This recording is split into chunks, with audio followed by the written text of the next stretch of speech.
All right, we have a really strange one here that seems like it should be easy, but it's not. So let's take a look at it. An angle measuring 2 pi over 3 radians is in standard position and intersects the unit circle at point S. Okay, so we're talking unit circle thoughts. So I'm going to draw a unit circle, not super necessary because of how strange this problem is. Look, it's absolutely perfect. No flaws here whatsoever.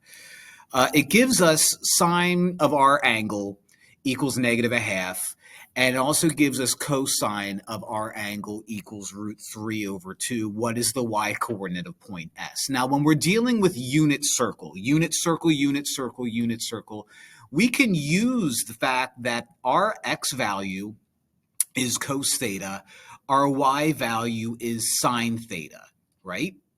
It wants the y-coordinate of this point, which means it wants this guy right here.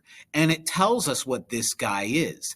It tells us that it's -1/2, which, just for funsies, would also mean that the x value is √3/2. So this is our answer. We're done. But I want to kind of analyze this because I did this problem, I looked at it, and I approached it the wrong way. And then, of course, I deleted it. And you're never going to see that because, no man here makes mistakes, even though I do it all the time. My commenters remind me.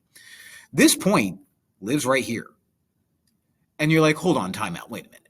If the angle measures 2 pi over 3 radians, this is pi. 2 pi over 3 is less than pi. Shouldn't our point be up here?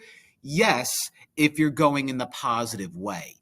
When you're dealing with an angle in standard position, angles in standard positions always start out with the positive x-axis. However, it's allowed to go this way if they don't tell you that that's the way it's going.